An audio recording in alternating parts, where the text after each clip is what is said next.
Mi madre y otras de mis hermanas menores fuimos a Atoyac a ver a mi abuela, porque ella se había quedado allá. Mi abuela, recuerdo cuando era más joven, sus hermosos ojos azules, azules.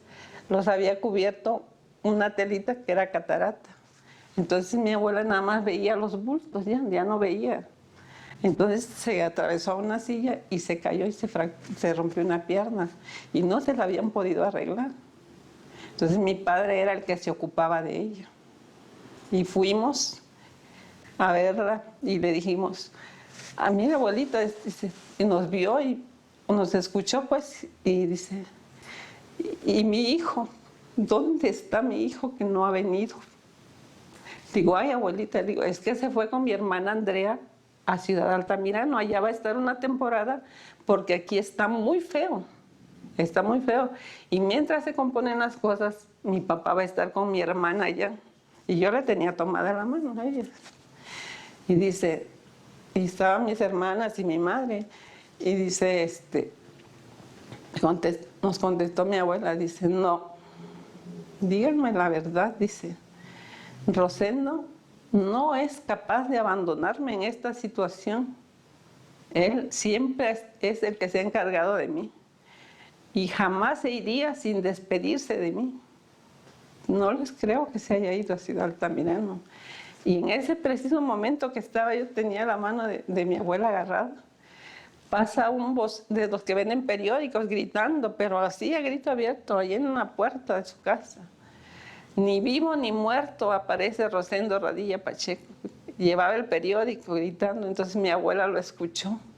Y me agarró la mano, más sentí la presión de su mano.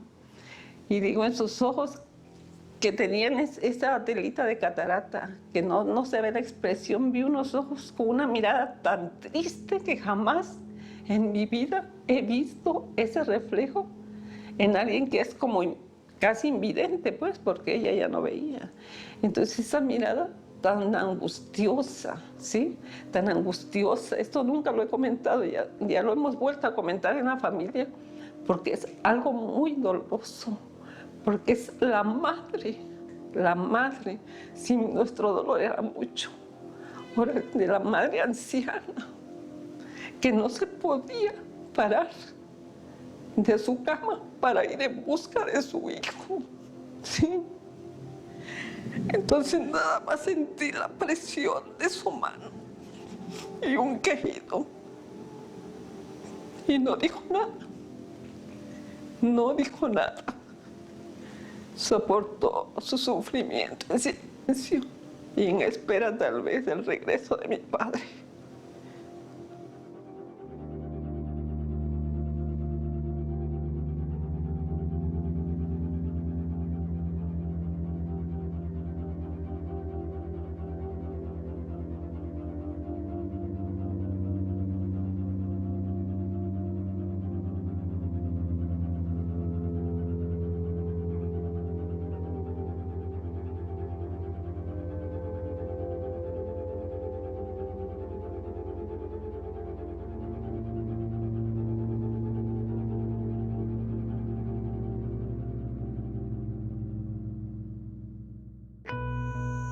No es desenterrar el pasado siempre ha estado presente. No sabemos cómo pasaron estos 30 y tantos años, porque nosotros siempre hemos pensado a lo mejor mañana, y mañana desde el momento, el mañana y el mañana contando los días. Han pasado tantos años. Como dicen, ya no hay que reabrir la herida. ¿Cuál reabrir? La herida está abierta, jamás ha sido cerrada. Nosotros sabemos que el movimiento armado, ¿verdad?, el maestro Lucio, el maestro Genaro, estaban aquí en Atoyac, en la sierra, pues con el pretexto de perseguirlos a ellos, ¿no? Y ante la impotencia de no poderlos agarrar, se fueron contra la población civil, la población indefensa. Atoyac se volvió una especie de cuartel militar y esto significó pues miedo, porque se empezaron a dar las desapariciones y la gente veía lo que podía suceder. Por todos lados las tanquetas, como si hubiéramos estado en guerra, pues, ¿no? Torturaron muchísima gente. Yo recuerdo que aquí amanecían cuerpos, aquí en el municipio de Atoyac, en las calles. Lo decían, allá está un muerto, destrozado, deshecho. El gobierno sabe cuánta gente fue, bien sabe, pero yo nunca le voy a creer que fueron unos 100, ni nomás 1000. Muchos de ellos que no tenían nada que ver con el movimiento armado, pero había otros que luchaban por una causa justa. Aquí siempre ha habido caciques, aquí siempre ha habido miseria, ¿sí? Ha habido explotación. O sea, una situación grave de pobreza.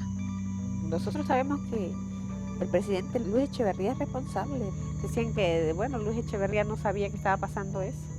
Yo no sé cómo se pueden mover 25,000 efectivos militares sin que el presidente de la República se entere. El ejército está entrenado para ver enemigos y de esa manera fue como trató a la población. De hecho, el ejército mexicano es culpable directo de más del 80% de las desapariciones forzadas. Me llamo Raúl Arias Armenta. Soy del ejido de San Vicente de Jesús. Presido el comisariado ejidal. Y tengo perdido a mi papá, Eusebio Arrieta Memije. Lo agarraron en junio del año de 1971. Y yo fui aprendido el año 72, siendo yo el comisario municipal. Y a hoy que le nombran aquí en la ciudad de los servicios, aquí me trajeron. Aquí me torturaron. Nosotros queremos saber a dónde los tienen, a dónde están sus restos. Mi nombre es María del Refugio Galindo y tengo un hermano desaparecido. Mi nombre es Rosa Santiago Galindo. Mi hijo fue desaparecido el 8 de septiembre de 1974. Fue el mismo año, el 74, cuando a él lo desaparecieron. Mi nombre es Ascensión Rosas Macino. Mi hijo se llamaba Lino Rosas Pérez. Soy hermano del desaparecido Francisco Hernández Valle. Soy hijo del desaparecido Pedro de Jesús Onofre. Mi nombre es Hilario Mesino Acosta. Tengo un hermano desaparecido. Mi nombre es María Arguello Vázquez. Mi pareja está desaparecida. Soy Javier Dalí Arceta. Tengo a mi padre desaparecido. Mi nombre es Carlos Acosta Gómez. Tengo a mi padre desaparecido. Él se llama Macario Acosta Serafín. Yo soy Angelina Reyes Hernández. Yo soy Damasa Ríos García. Yo soy Nicanor Arroyo. Me dice, oiga, señora, ¿y si su papá desapareció y ya? Le dije, no, señor. Mi papá fue detenido y desaparecido por miembros del ejército en un retén militar. En el caso del señor Rosendo Radilla Pacheco, su detención, desaparición en manos del ejército queda debidamente acreditada y fue detenido por el ejército el 25 de agosto de 1974. Su detención la presenció su hijo Rosendo Radilla Martínez en el retén a entrada de la colonia Cuauhtémoc. Pues yo venía con él cuando lo detuvieron también. Dijo mi padre, ¿de qué se me acusa? Dice, tú compones corridos. Dice. Y le dijo mi padre, ¿y eso es delito? Dice, no, pues mientras ya te chingaste. Mientras ya te chingaste. Empezó a fumar. Pero ya para eso ya el helicóptero había pasado y le hacían señas con un espejo. Me imagino para que bajara, ¿no? Entonces mi padre vio eso y me dijo, no, pues vete, avisa que ya me detuvieron. Me decían, bueno, ¿y tú? ¿Por qué no perdonas? Le digo, bueno, por lo mismo que aquel no me dice qué hizo con mi padre. ¿En qué situación se encuentra él? ¿Está vivo? ¿Está muerto? No sé.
Al principio me era difícil, la verdad, dedicarme, ¿no?, todo el tiempo a estar en esto. Pero también sentí la necesidad de los demás familiares. O sea, y sentía yo que, sobre todo las señoras grandes, los señores, ¿no?, las mamás, los papás, de ver esa necesidad pues que había de que estuviéramos organizados, ¿sí? Porque desafortunadamente aquí el municipio es el que tiene más desaparecidos, ¿no?, a nivel nacional. Entonces, más de la mitad de los desaparecidos de los 70 son de aquí del municipio.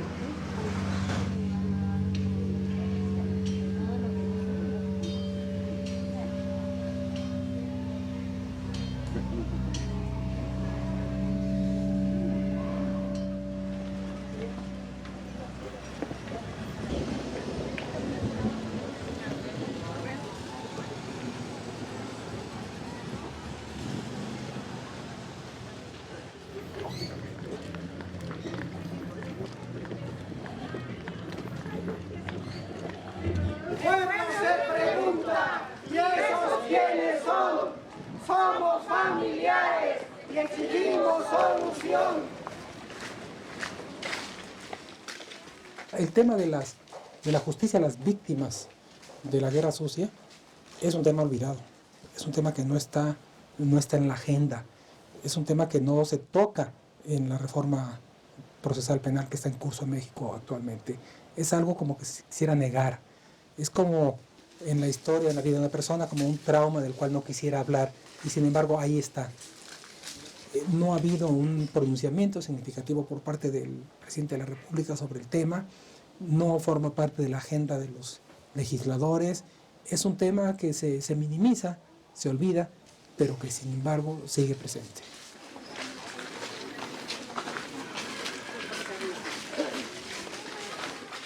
¿Qué quieren los desaparecidos? ¡Presentación! ¿Qué quieren los desaparecidos? ¡Presentación!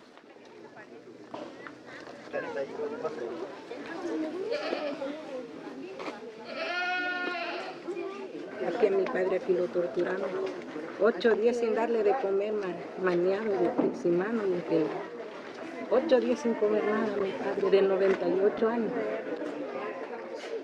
No, hombre, este lugar a mí me traen a mí. Aquí desaparecieron a mi hermano José Luis.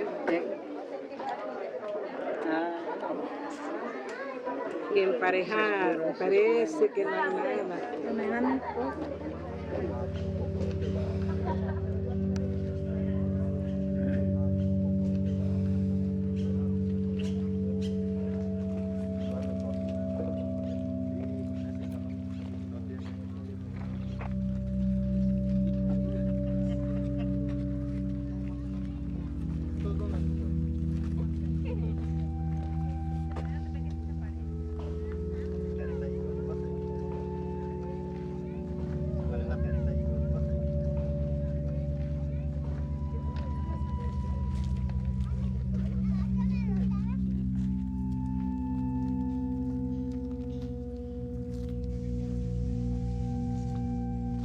Ahora estamos en el ex cuartel militar que fue construido en los años 70 y que ahora es la ciudad de los servicios. Aquí se encuentra el ayuntamiento municipal. En este lugar hemos venido en muchas ocasiones porque se considera, se sabe, se tiene la idea y pues hay personas que lo afirman, ¿no?, como son las personas que fueron detenidas y liberadas, de que aquí en este lugar se encuentran restos de muchas personas detenidas desaparecidas. Entonces por eso nosotros pues traemos la ofrenda floral, ¿verdad? No tenemos un sitio donde llevar flores y creemos que este pues es un espacio que, si tal vez no todos están aquí, pero varios de ellos, y que es un espacio que tal vez escuchó sus gritos de dolor, ¿no?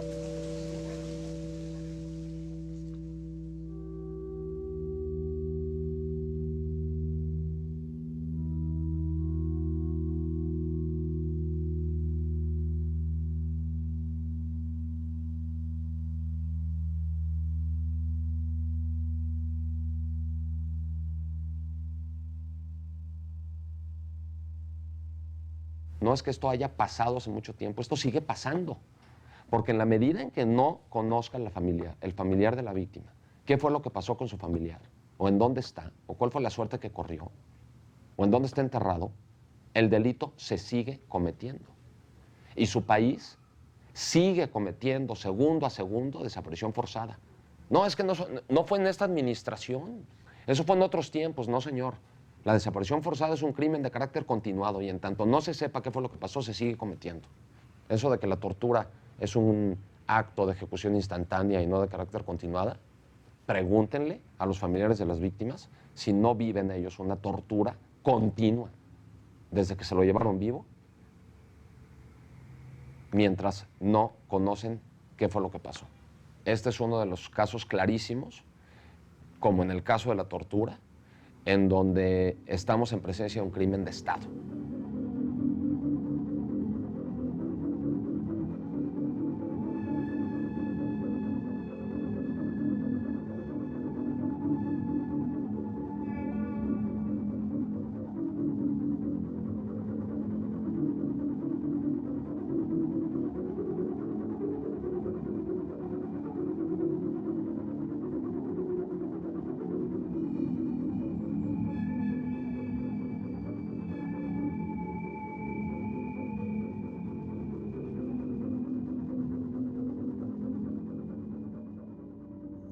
Yo sé que nuevamente me van a llamar como siempre me han llamado para que les vuelva a repetir lo mismo que he dicho una y otra vez. Porque cada vez que nos llaman es para decir lo mismo. Y decía el fiscal, pues, que él no sabía por qué nosotros habíamos presentado el caso ante la Comisión Interamericana. Que no sabía, que teníamos muy buena relación con él y que no sabía por qué le estábamos haciendo eso. ¿No? Que había más tiempo que vida, ¿no? Que hay mucho tiempo. Entonces, pues es absurdo, ¿no? Lo que para él hay mucho tiempo, ¿no? Y pues para nosotros decimos ha pasado demasiado tiempo. 30 y tantos años, ya casi 40 años es muchísimo tiempo, ¿no? Para estar esperando tanto, ¿no? Buenos días. Buenos días. ¿De la Procu? Ah, bueno. Buenos días. Buenos días. Ya también andaban buscando la cita. Que ellos andan viendo para... ¿Quién? De la PGR. ¿Qué tal? ¿Qué Estamos de PGR, la Fiscalía General de la República. Tenemos una relación de personas, algunas ya fueron localizadas, otras siguen desaparecidas. Entonces quisiéramos saber qué información nos pueden proporcionar en relación. Febronio Díaz Figueroa, que le pregunten a los Figueroas, ellos son los que lo deben de conocer. Ni idea, este tipo fue el que anduvo allá con la coordinación con Figueroa, ¿verdad? Cuando anduvo secuestrado. Mira, vive en San Jerónimo, pero no sé dónde vive. Bueno, es la gente que viene a buscar los agentes de investigación por parte de la CIEDO. Algunos son familiares, otros son presuntos desaparecidos y vienen a confirmar a estas alturas si están vivos, están muertos o siguen desaparecidos. Ahora, una de las agentes de investigación que vino me asegura que jamás en esos 6 años que existió la Fiscalía les pidieron ayuda o las requirieron para hacer este tipo de diligencias precisamente. Son de las primeras que se tienen que hacer una investigación. Entonces, ¿qué hizo la Fiscalía?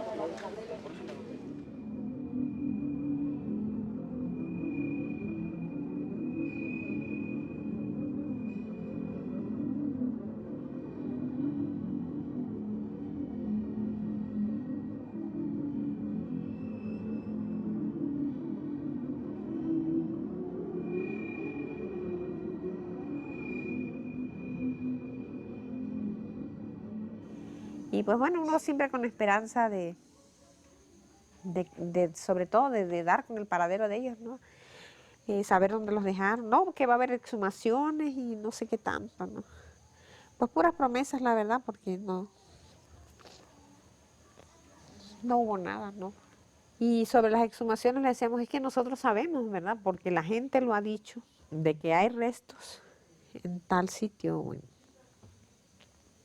algunos lugares. Pero es que dicen en espacios muy grandes. O sea, a nosotros nos interesa que nos digan aquí, en este lugar estamos. Ya sí, para ir seguro de que ahí está, ¿no? Que alguien lo haya visto, que lo están sepultando. Digo, hágame el favor, pues entonces, ¿cuál es el trabajo que van a hacer como investigadores? Se supone que tienen que hacer el trabajo como investigadores. Ellos mismos, la misma fiscalía, pues levantó grandes expectativas, ¿no? Ellos dijeron, no, pues se va a investigar y se va a dar a conocer la investigación, los resultados de la investigación. Entonces, ¿por qué no hay cumplimiento? Cuando menos eso.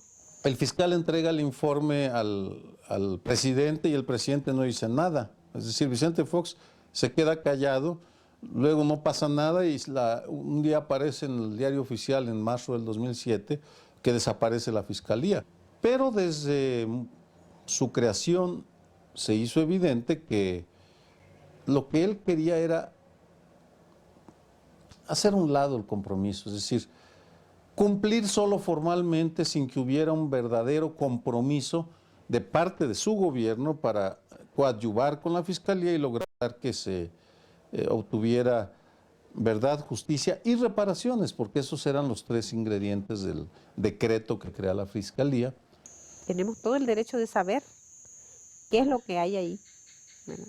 Pero también queremos que ese informe sea realmente como se elaboró, como los investigadores lo elaboraron, que se diga la verdad, que el Estado reconozca, ¿verdad?, lo que pasó, ¿verdad?, pero también que reconozca su responsabilidad en los hechos. Mire, hay capítulos completos del informe original que fueron cortados, sobre todo aquellos capítulos que tienen que ver con la responsabilidad del Estado.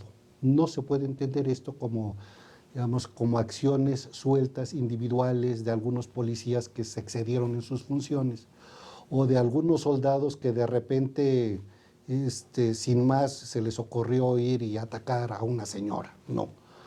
Esto es política de Estado claramente establecida y como tal se documenta. A nosotros nos interesa saber cuáles son las investigaciones que están realizando respecto al paradero de nuestros familiares desaparecidos. Cuando menos decimos si ya saben quiénes son los responsables y ya hay para hacer alguna consignación o alguna detención, ¿no? Pero nada. Entonces no pueden quedar las cosas de la manera como quedaron. Nosotros estábamos acreditando 644 desapariciones forzadas y el Ministerio Público estaba consignando por 7, 14, 20. ¿Sí? La disparidad es enorme, ¿sí? O sea, sencillamente la Fiscalía no cumplió debidamente con lo que tenía que haber cumplido ante la sociedad y el presidente Fox se amilanó ante la contundencia de los hechos.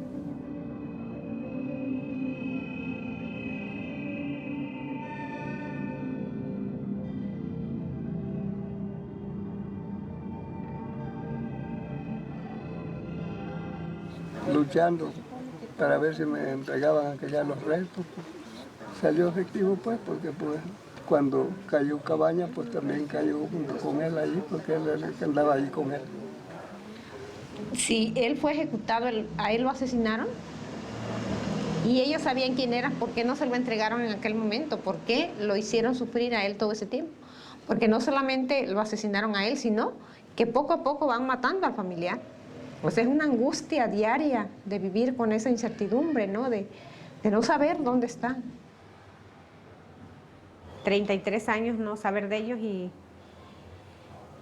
y cuando los tienen en estas condiciones. Entonces, muy grave la verdad. Para ellos no contaba nada, pero pues el daño que les ocasionaron, yo siento que ese sentimiento jamás va a olvidar a esa familia.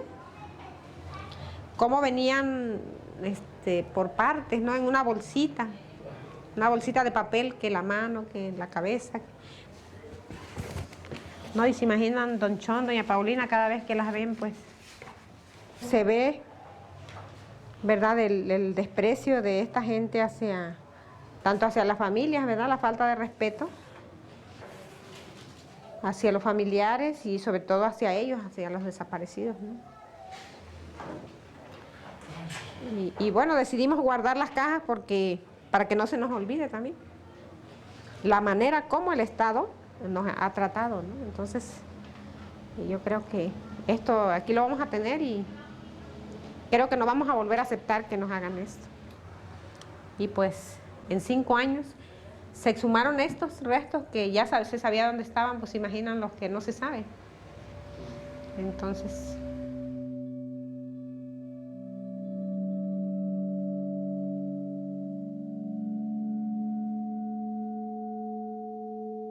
Son 33 años en el caso de mi papá. O sea, otros son 35, otros son 37 años, otros son 30, como en el caso del esposo de él. No, 30 años de no haber respuesta.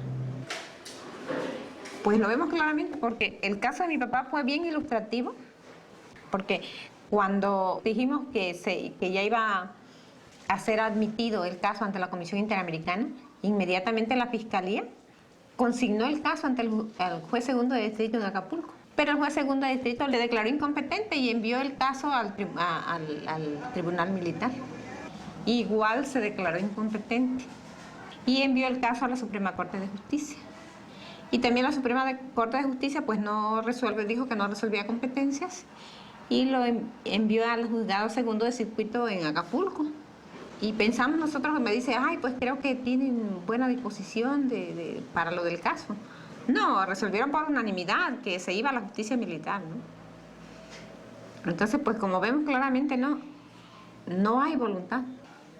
Sabemos nosotros que el gobierno no tiene la intención de darle la responsabilidad que le corresponde al ejército, ¿no?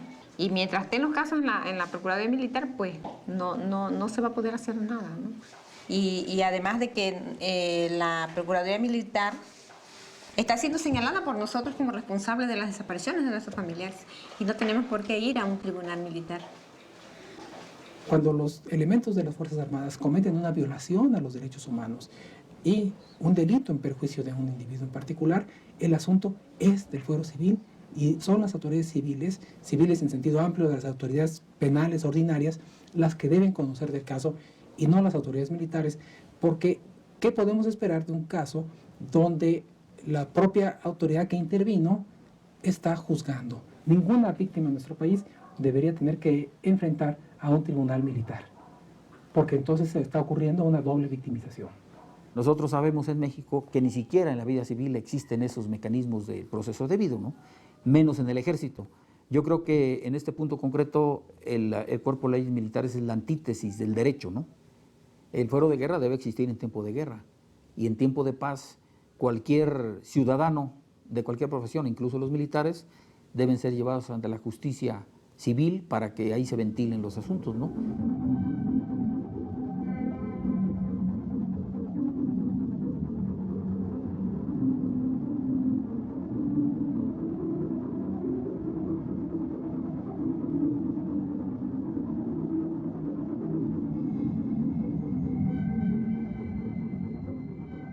Porque una de las preocupaciones que todos tienen es precisamente que en aquellos países en donde se está dando una creciente militarización de la función que debería de estar en manos de civiles,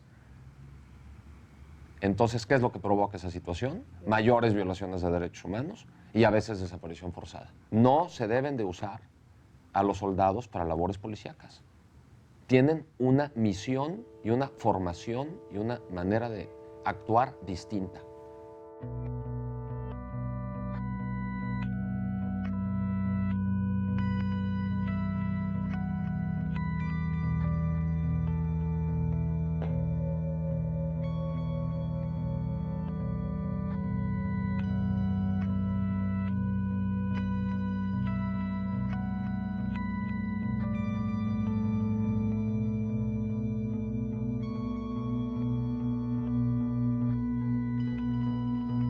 La mentalidad del soldado es aniquilar a los efectivos del ejército enemigo y los delincuentes, por muy peligrosos que sean, por muy narcotraficantes que sean, por muy terroristas que sean, no son efectivos de un ejército enemigo. Y la guerra contra el narcotráfico no es una guerra. Eso es un maligno juego de palabras para justificar el uso de las Fuerzas Armadas en labor de seguridad pública.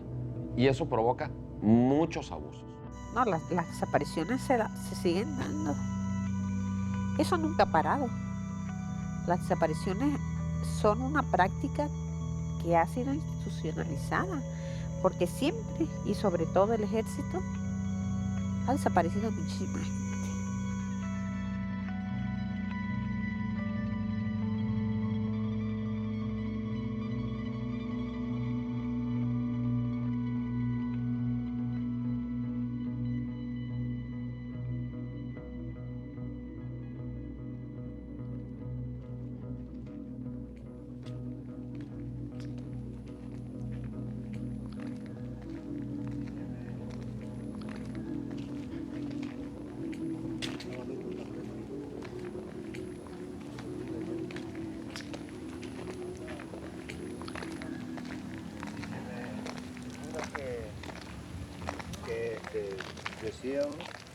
Decían que allí en esos blancos, allí echaron presos, allí echaron muertos. ¿Usted estuvo aquí, Yo me echaron preso aquí en esta casa. Pero había muchos ahí. Había harto. Y ya allí, pues, me metieron allí en esa casa a investigar, allí en esa casa. ¿Tú ubicas algún lugar donde pudiera haberse sepultado gente?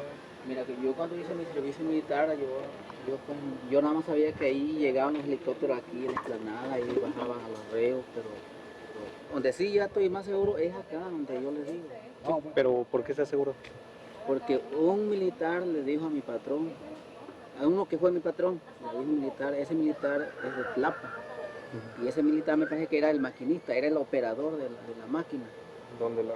Sí, la máquina que trabajaba en la noche, que hacía la zanja y la misma máquina lo tapaba. ¿Y se ubica el lugar?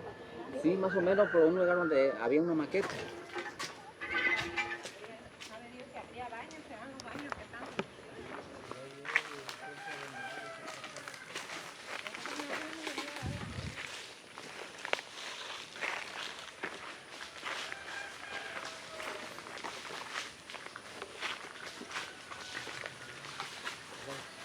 Entonces, la información es que a un lado, posiblemente aquí, una fosa común. Torturado, digo yo. Ya sea en esta parte de aquí o sea en la parte de arriba. Pero sí, a un todo lado, este cuadrito. sí, lo que es este cuadro. O sea que esa es la parte de alrededor de la maqueta. Sí. Que a lo mejor pusieron esa barda encima de donde pudieran haber restos. Posiblemente. Entonces, aquí en este cuadro plano, aquí estaba la maqueta. Tenemos varios testimonios que coinciden en señalar ese como uno de los puntos en donde sí puede haber gente que esté enterrada, sí. Hay equipo especial para detectar la posibilidad de que esto sea así. A mí me sorprende que la Fiscalía no haya hecho esas investigaciones con ese equipo. Teníamos pistas muy sólidas para avanzar hacia llegar a determinar qué fue de esta gente. ¿Por qué no se hizo esta investigación? Realmente a mí me sorprende. El asunto no le están dando larga. Nosotros no estamos acabados. Mira, yo lo único que quiero es justicia, que se haga justicia. Y yo quisiera que se hicieran las excavaciones aquí en este lugar, precisamente donde hay muchos muertos. La otra vez nomás dijeron que íbamos a ponernos a escarbar, que iban a venir no sé de dónde, le digo, y pues fíjate mucha que gente, es en ese lugar de allí. mucha gente, pues estamos en espera de eso, le digo, yo soy uno de esas personas, le digo, y yo a veces vengo aquí al cuartel, aquí que es ahorita la ciudad de los servicios, le digo, y me he fijado, le digo, aquí en muchas partes, le digo, mi jefe, ¿para dónde estará enterrado? ¿En qué parte de este lugar estará enterrado? Le digo, Porque no nos van a cerrar la boca con dinero. El problema no es por ahí. Queremos saber el paradero de ellos. Y si eran culpables o inocentes, que nosotros los familiares tuviéramos acceso, supiéramos de esto, supiéramos cuál fue su delito, pero no sabemos nada. Pero ya quisiéramos la solución. La vida se va. Esto no para de todos modos porque los familiares quedan. Pero ¿qué caso tiene de que nada más ofrezcan y no cumplan? Cuando va a entrar el gobierno, ofrece. Y ya estando en el poder se olvida. Se olvida de todo. Queremos solución. Ya.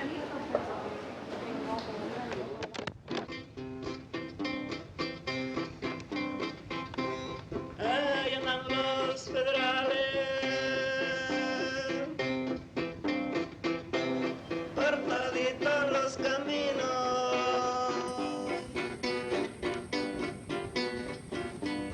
buscando a Lucio Cabañas, matando a los campesinos.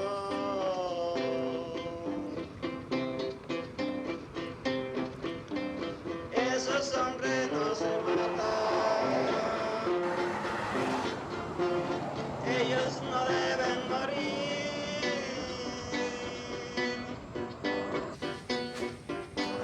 Es producto de la patria, por eso deben vivir.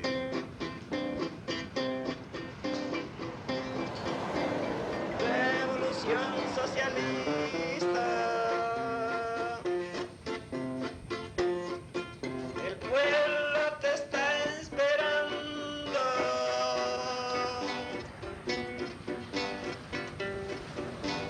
Con Cabaña a la cabeza nos estamos organizando.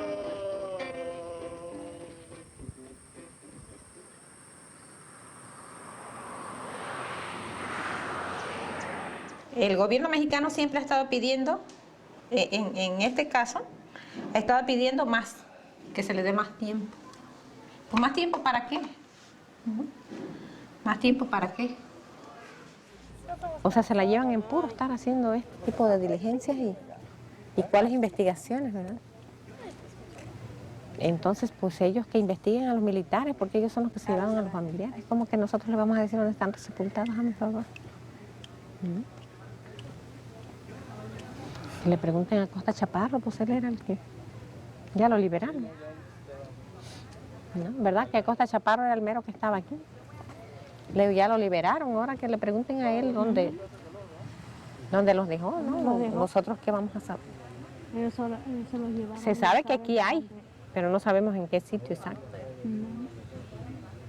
Ahora acaba de salir a Costa Chaparro de la cárcel. Supuestamente le estaban imputando 22 casos de campesinos desaparecidos precisamente de aquí de Atoyac, pero calificaban el delito como homicidio calificado. Entonces yo desde el primer momento en que nos llegó el citatorio, porque a mí me llegó ese citatorio también, era por homicidio calificado por mi papá también. Entonces yo le digo, pues es que absurdo, yo soy ignorante y demás, pero ¿cómo voy a pensar que fue un homicidio? ¿No? ¿O dónde está el cuerpo? Se supone que cuando es un homicidio, a la persona se le tiene a la vista, ¿verdad? O sea, no puede ser un homicidio, es una desaparición de una persona. Bueno, aquí hay que luchar porque se reconozcan como desapariciones forzadas, no darles otro nombre, porque la desaparición forzada es un crimen de Estado. Entonces tiene toda una connotación política que se quiere evitar. Y si no se aplica la categoría adecuada, pues hay consecuencias que no se pueden seguir de esto, como el hecho de que no se les da el tratamiento de delitos continuos. Entonces se evita la persecución penal y se genera impunidad. Nos signamos por violación a la garantía de no desaparición, es decir, por desaparición forzada. Y los jueces, en uso de sus facultades, reclasificaron el delito. A uno se dijo más genérico y más amplio, que es violación de garantías. Cuando distintos jueces tuvieron reclasificados en violación de garantías, el legislador federal, la Cámara de Diputados y la Cámara de Senadores, derogó el artículo de violación de garantías, dejando a los juicios insubsistentes, es decir, sobreseídos. Esto es muy grave. Yo creo que usted ve la dimensión de esto. Es una colusión de algunos integrantes de los poderes para defraudar a la ley, nacional e internacional. Es la ruptura, el quebranto del Estado de Derecho por sus guardianes constitucionales. Es culpable de crimen el Estado mexicano. Eso es lo que no quiere reconocer. Por eso es por lo que el informe este fue bloqueado y totalmente mutilado. Esto tiene que ver con el derecho a la verdad, pero el derecho a la justicia es igualmente importante y es necesario, digamos, que el presidente dé a conocer, ya Fox no lo hizo, ahora es necesario que Calderón sea quien lo haga, que dé a conocer el informe, que se responsabilice por los crímenes de Estado y que dé lugar a la restitución del daño como debe ser hecha.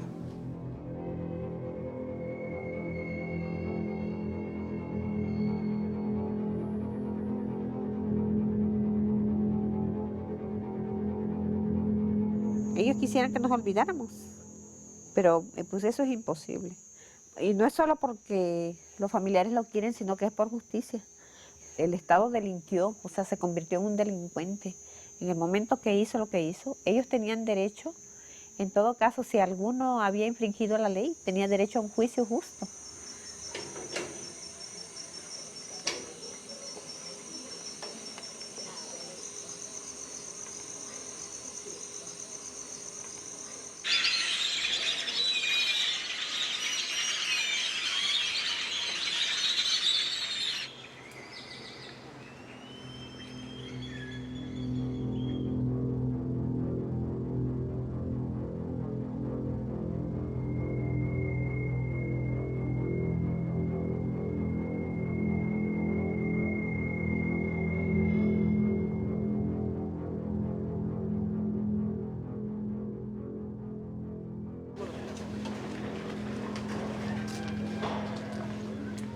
O sea, a lo mejor si este caso no estuviera allá, a lo mejor no hubieran hecho este trabajo, porque ahorita tienen la presión internacional encima.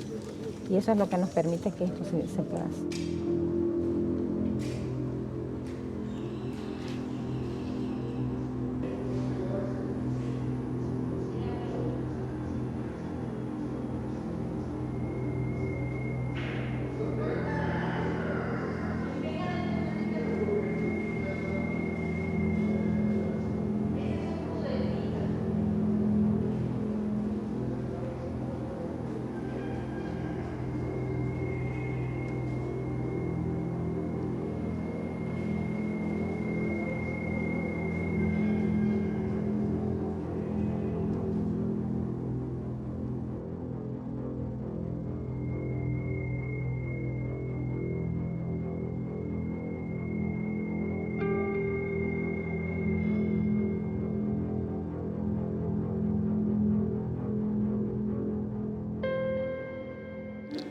Va a ser LB1. Entonces sí, a mí me gustaría que pues se diera prioridad, ¿no?, a cubrir la mayor parte de que se pueda, ¿no?, de los espacios. Ya yéndose al equipo, pues a mí se me hace muy difícil que vuelva a regresar, ¿no? El ministerio me decía que era el Ministerio Público, que es muy grande el espacio, ¿no? Pero no, realmente no es tan grande, ¿no?, como el problema que existe. Sí. No, aquí ellos quieren ver el cordón. Primero regálame su mano, por favor. María Arguello Vázquez. Ya vemos que ya hay búsqueda. Sí, pero pues queremos que sea verdad, que el gobierno no nos vuelva a engañar como siempre, porque así nos ha hecho siempre. Y pues llevó gente inocente, porque mi papá tenía como 88 años, se lo sacó de la casa, que lo mandaron a traer aquí al cuartel, que diera una declaración, que estaba muy grande. Y pues aquí estamos seguros que aquí lo mataron. ¿Se imaginan que aquí lo enterraron mismo porque no dilataron? ¿Hay esperanza que todavía se encuentre? No, pues ya estaba muy anciano y por lo que queremos que nos digan a dónde enterraron sus restos y nos entreguen los restos, porque el gobierno sabe a dónde los echaron, nada más que no quieren decirnos. Ellos saben que aquí están unos focos y nosotros estamos seguros que aquí están unos focos. Y aparte los que tiraron al agua, los que quién sabe a dónde, en el mar o donde quiera tirar, donde quiera enterrar.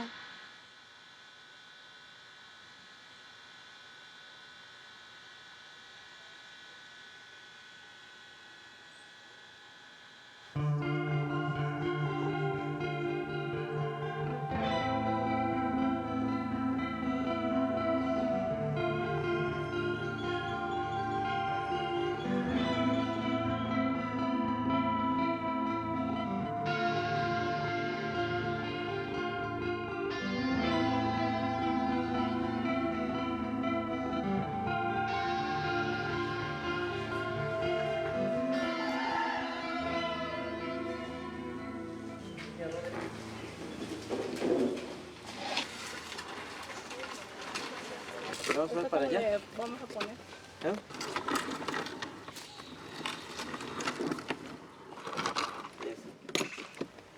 El diámetro. Ah, bueno, entonces sacamos. A ver, ¿dónde están? 6-3. 5-8. 7-2. Yo a mí me desespera porque digo, si a lo mejor escanean de aquí para allá y de ahí para allá, ahí está, luego allá. Y le digo, yo quisiera que fueran por todo. Sí, me decía el Ministerio Público, es que es muy grande, doña Tita, me decía. Antes, en las diligencias. Le digo, pero en aquel momento de los 70s, se les hizo chiquito el estado de Guerrero para cubrirlo de militares. Le digo, ahorita esto se les hace muy grande. ¿De cuánto se gastaron en aquel momento para hacer todo lo que hicieron?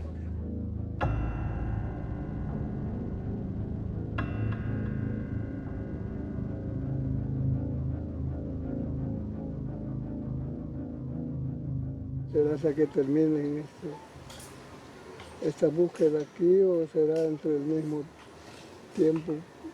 Van a tener que ir allá a los Tres Pasos. También allá hay rumores de que hay lugares en donde enterraban a los muertos. Por lo que puedo observar aquí a esta distancia, el aparato ha marcado un cierto lugar ahí en esa parte. A ver si quizás sean lo que nosotros queremos encontrar.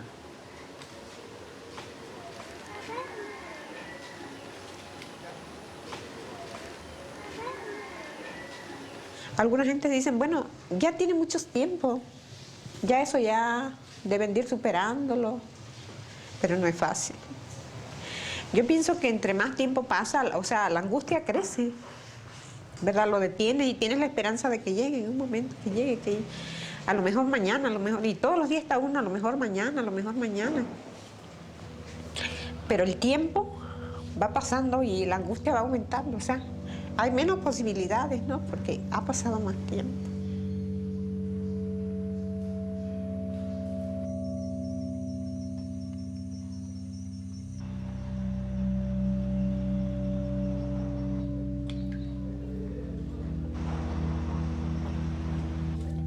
Esa es la gente que sirve.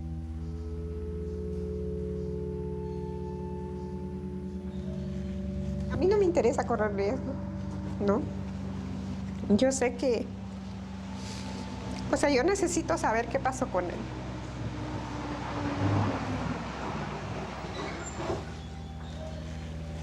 Y si no somos los familiares, ¿quién lo va a hacer?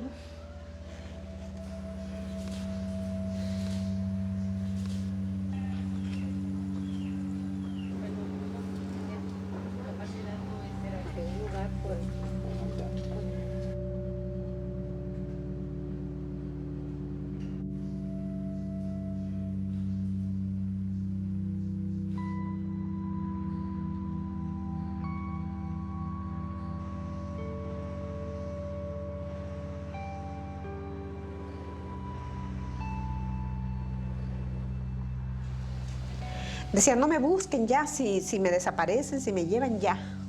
Si ustedes tranquilas, porque no quiero que se rían de ustedes.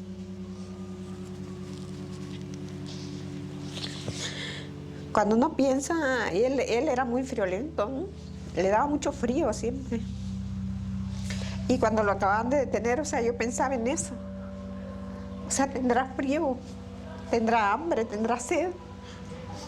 ¿Le dolerá algo? ¿Qué pasa con él? Entonces, y eso no es un momento, sino que toda la vida está uno pensando en eso. Pues tal vez murió luego, no sé. Pero ¿cómo saberlo? ¿Cómo saber si ya no sufre?